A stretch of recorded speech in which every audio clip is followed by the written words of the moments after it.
Fala pessoal, tudo bem? Hoje a gente vai falar... Por que tem fumaça hoje? É luz? O que muda na luz ter fumaça? Fica mais bonito, cara. Fica mais bonito? Vocês compraram isso aqui só pra se divertir, né? Pode falar sério. Fala pessoal, tudo bem? Hoje nós vamos falar sobre marxismo cultural, um tema que está entrando em pauta aí, principalmente agora com o governo Bolsonaro, mas antes de falar sobre isso, eu peço que vocês se inscrevam no nosso canal, deixem aí seu joinha, compartilhe esse vídeo com seus amigos e clica no sininho para receber as notificações. Vamos voltar lá para trás, no bom velhinho. Quem? Papai Noel? Não, quase ele. Karl Marx também se veste de vermelho e engana muitas criancinhas, mas não é ele. Na verdade, a esquerda, historicamente, por meio principalmente de Karl Marx, sempre foi muito mais materialista. O que eu quero dizer com isso? Que a esquerda sempre gostou de ter belas joias e belas mansões? Não.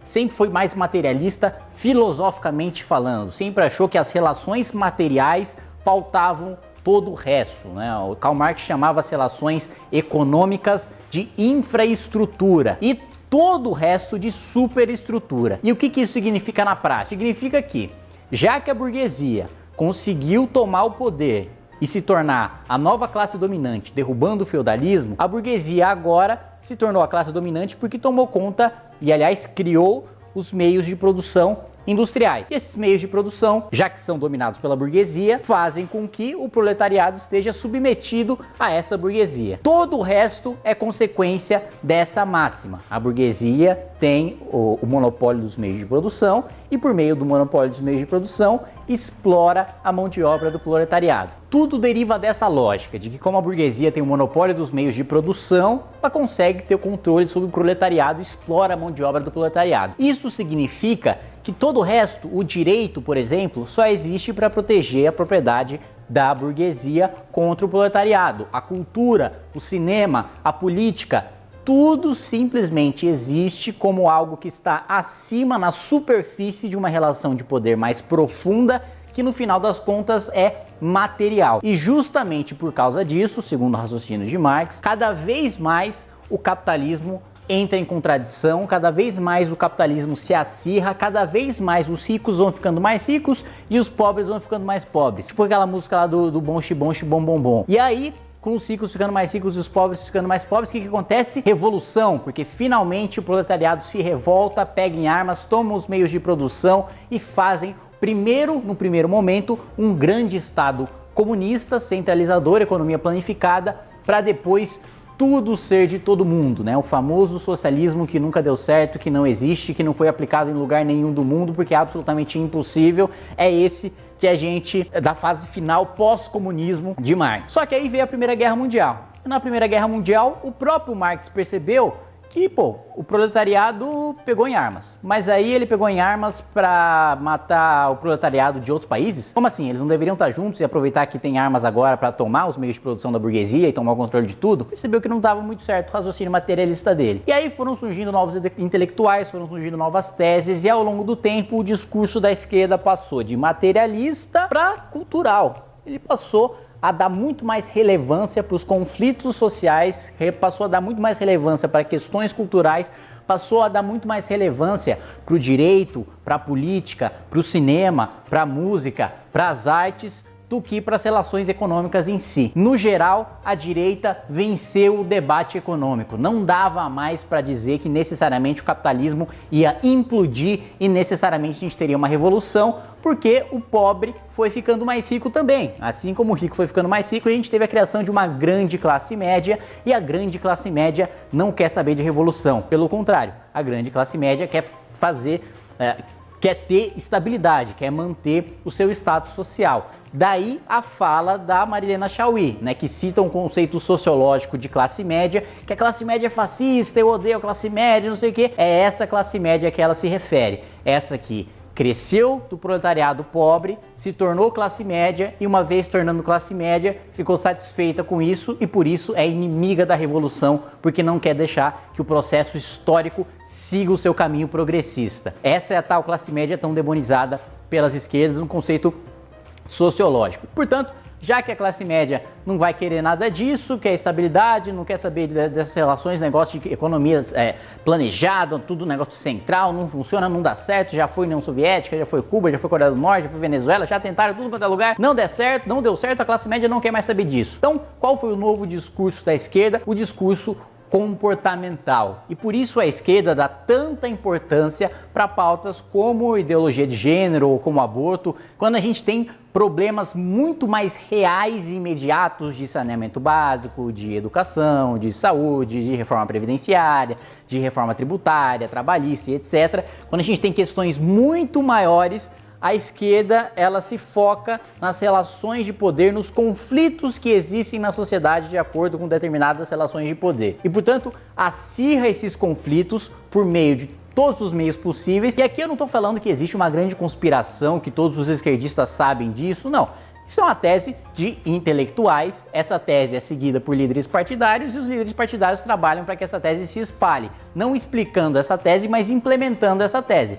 Logo, não significa que necessariamente porque alguém trabalha a favor do marxismo cultural, que ela necessariamente sabe que está fazendo isso. Na verdade, a maioria das pessoas não sabe, simplesmente acredita que está seguindo a sua própria ideologia, que está seguindo uma ideologia de esquerda, que está seguindo o discurso de um partido de esquerda, que está seguindo o discurso do seu líder político, mas na verdade tem um arcabouço intelectual por trás. Aí vocês podem falar, pô, mas isso soa meio conspiratório, não tem nada também na direita também? Não tem nos intelectuais também que ditam as suas normas ali de guerra política para os seus pupilos, aí os líderes políticos são esses pupilos e depois espalham para suas bases, para sua militância e depois espalham isso para a opinião pública? Não da mesma maneira. Por quê? Porque a direita fez um movimento contrário. A direita, ela sempre se preocupou mais com costumes, sempre foi mais religiosa, sempre ditou que era certo, que era errado. E esse papel agora passou para a esquerda por via do politicamente correto, que é uma moral alternativa. É uma moral em que se você sai uma linha daquilo que é considerado ofensivo para a esquerda, você já é um monstro, você já é desumano, você já é fascista, não merece ser considerado,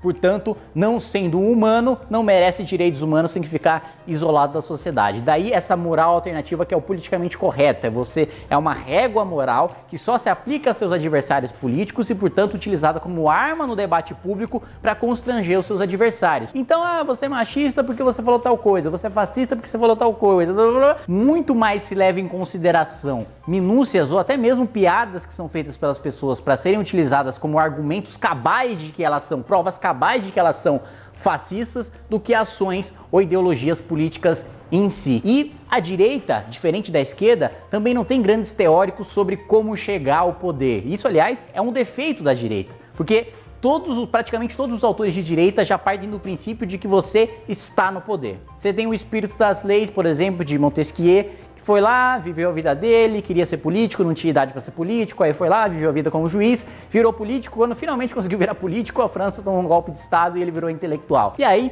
ele faz uma análise de tudo aquilo, principalmente do modelo inglês, e fala, olha, a melhor organização do Estado é essa. Se você tiver a oportunidade de organizar um Estado, é assim que funciona, freios e contrapesos, judiciário, legislativo, executivo. Ou seja, já parte da premissa de que você tem o poder e tem de fazer aquilo. A mesma coisa com, por exemplo, Mises, né? As palestras que ele deu na Argentina, lá transcritas pela mulher dele no livro 6 Lições, também, olha, a inflação funciona dessa maneira. Se você for presidente do Banco Central, é assim que você tem que controlar a inflação. Olha, o investimento externo funciona dessa maneira. Se algum dia você estiver numa posição governamental de controlar o comércio exterior, é assim que você deve lidar com o comércio exterior. Ou seja, todos já partem da premissa de que você está no poder e agora precisa executar alguma coisa. Já a maior parte dos intelectuais de esquerda se preocupa em como chegar ao poder, se preocupa em como se comunicar. E justamente por isso, durante tanto tempo, a direita apanhou da esquerda em termos de comunicação, em termos de militância política, porque a esquerda sempre se preocupou em empolgar a sua militância, em apaixonar a sua militância, em transformar essa ideologia em mais do que uma ideologia política, em um estilo de vida. Você não só acredita naquilo e defende aquilo politicamente. Além de defender aquilo politicamente, você tem amigos que defendem aquilo também, e quem defende aquilo não só tem aquela ideologia, mas também consome determinado tipo de música, vai a determinado tipo de lugar, veste determinado tipo de roupa, usa determinado tipo de gíria, ou seja, todo um contexto, um estilo de vida para criar um sentimento de pertencimento, principalmente para as pessoas mais jovens que precisam muito de afirmação, é natural da juventude. Precisando desse grupo, a esquerda fornece esse grupo justamente com muita competência por causa do arcabouço intelectual criado em torno de um projeto de poder ou de vários projetos de poder, ou de como alcançar ou como ter, como traçar um projeto de poder. E esse tipo de tese a direita praticamente não tem. Então, basicamente, o marxismo cultural é a passada do agente revolucionário, deixa de ser o proletário, deixa de ser o proletariado, deixa de ser o trabalhador de chão de fábrica, que agora é de classe média e quer saber de fazer churrasco, comprar carro e comprar casa, não quer saber de revolução, passa a ser